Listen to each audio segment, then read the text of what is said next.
There are many comments about why the FIA decided to book Shanghai as the first sprint race on a track that the grid hasn't been on for 5 years. But there is a good reason why drivers first and foremost are worried, and it may escalate, as many small things in the past have known to, when it comes to the FIA. So, how important will the return to the Shanghai circuit be for this season, and how will this generation of cars handle the challenging track? Now, 5 years have passed since the Chinese Grand Prix last featured on the Formula 1 calendar, and it's an understatement to say that much has happened since then. The absence of the Chinese Grand Prix from F1 can be attributed to efforts to contain the spread of the coronavirus. China's government paused a zero-COVID strategy following the emergence of a new strain in late 2019, and despite efforts to prevent its spread beyond the country's borders, travel restrictions necessitated the hiatus of the Shanghai circuit for several years. Although these measures were lifted in late 2022, it was too late to schedule a race for the previous season. Now, the Shanghai International Circuit, shaped vaguely like the Shang character in the Chinese alphabet, it's hosted its first F1 race in 2004 and remained a fixture on the calendar until its removal due to COVID-19 in 2020 and subsequent years. For many fans of F1, particularly those who discovered the sport's drama through binge-watching Drive to Survive during lockdown, this will be a new experience. For others, it will feel like welcoming back an old friend, and for those less fond of the circuit, it might resemble the return of a peculiar uncle whose whereabouts over the past 5 years remain a mystery. F1's return to China after 5 years is marked by the significant change in the sprint race format, dominating the conversation around the Chinese Grand Prix. Undoubtedly, many of us appreciate the excitement that a sprint race adds to the weekend, offering a refreshing twist to the usual proceedings. But with only 6 sprint races scheduled this year, the decision to include Shanghai in this format has sparked some discussion among drivers. One of the concerns raised by drivers is the limited track time, especially considering the absence of F1 at Shanghai for the past 5 years. With only FP1 available for practice before heading into sprint qualifying, the challenge of navigating a relatively unfamiliar circuit may seem daunting. However, considering the advancements in simulator technology and the driver's familiarity with the track, some argue that it shouldn't pose a significant issue, but that might not be the case. Shifting sprint qualifying to Friday to restore traditional Saturday qualifying for the Grand Prix may please purists, but it risks diluting the excitement of each day of the race weekend. Last year's decision to hold proper qualifying on Friday evening provided a compelling session right from the start of track action. Now, Friday's main event is a somewhat lackluster battle to determine the sprint grid, which might not capture fans' attention as effectively. And while having the main qualifying session on a Friday evening had its drawbacks, such as fans missing out due to work commitments, holding sprint qualifying on Friday diminishes the appeal of the opening day.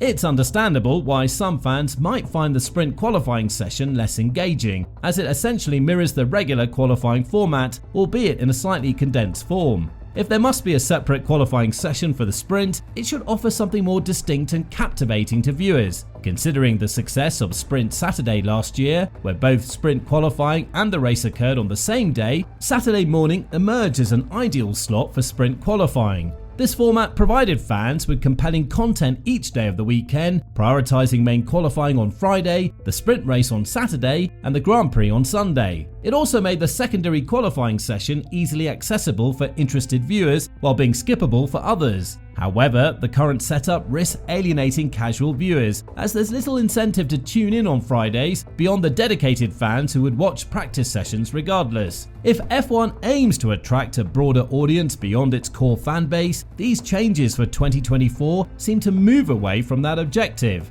Moreover, expecting viewers to make a significant effort to watch sprint qualifying on a Friday may be optimistic. The biggest problem lies in Formula 1's messaging that the sprint race holds little significance. In the previous 2 sprint formats, the highlight of Saturday sprint weekends was indeed the additional race. However, scheduling it for Saturday morning relegates it to a mere warm-up act before the main event of Grand Prix qualifying, which may suit purists but undermines the importance of the sprint race. This setup essentially renders the sprint race disposable entertainment, something to watch if time permits, but easily ignorable if not. While there's no criticism towards those who feel this way, it's unlikely that this was F1's intended vision for sprint weekends. Now, unless something extraordinary occurs in the sprint, the focus on Saturday evening will inevitably shift to qualifying. This singular narrative detracts from the potential excitement that sprint races could offer.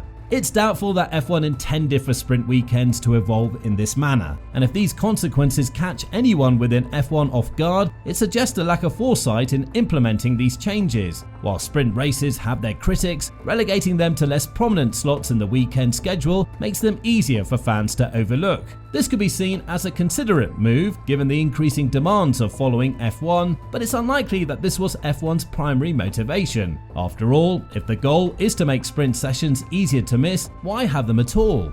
Sprint Saturday faced its fair share of criticism, particularly from those within the paddock who found it disruptive to the flow of the weekend. However, it maintained a sense of coherence. Friday was dedicated to Grand Prix qualifying, Saturday to the sprint, and Sunday to the main event, the Grand Prix itself. If F1 believes that these latest changes will generate more interest in sprint races, it appears to have misjudged the situation. From a fan's perspective, the uncertainty generated by the lack of data adds an extra layer of excitement to the event. The unpredictability of strategies and outcomes will further improve the viewing experience. Despite potential reservations from drivers and teams, the shift towards embracing the unknown is seen as a positive change. Furthermore, adjustments to the weekend schedule allow teams more flexibility in refining setups, mitigating concerns about being locked into one configuration after FP1, and the unique characteristics of the Shanghai International Circuit promise to deliver compelling racing, with its demanding nature placing particular emphasis on tyre management. Indeed, Shanghai presents a unique challenge in terms of finding the right car setup and managing tyre wear, making it a track where mastering these aspects is crucial, and it will undoubtedly be fascinating to observe how teams and drivers navigate these difficulties. A prime example of adapting to challenging conditions was Lando Norris's impressive performance on unfamiliar hard compound tyres during the second part of his race in Jeddah, and despite never having driven on that particular tyre before, he excelled, showcasing his ability to quickly adjust and optimize his setup.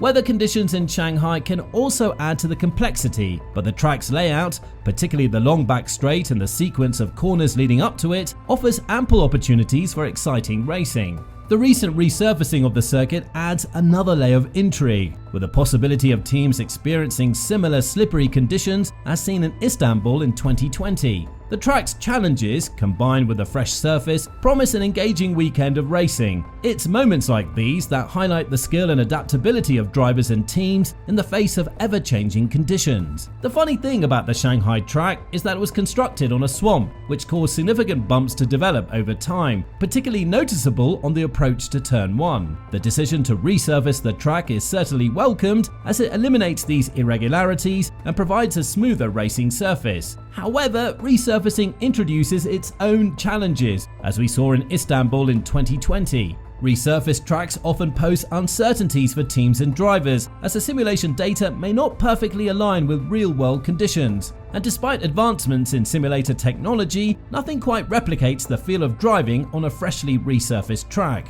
Wet races in Shanghai have produced memorable moments in the past, such as Sebastian Vettel's stunning victory and Michael Schumacher's last win in 2006. The experience in Istanbul serves as a reminder of the unpredictability of new surfaces, with drivers struggling for grip due to oil residue mixing with water on the track, creating treacherous conditions akin to ice. While details about the exact nature and duration of the resurfacing in Shanghai are unclear, it's certain that Formula 1 cars will quickly carve a racing line into the surface with enough dry laps. So what do you think? Is the reason the drivers worry good or not? Let us know in the comments below, make sure to like and subscribe, and we'll see you in the next video.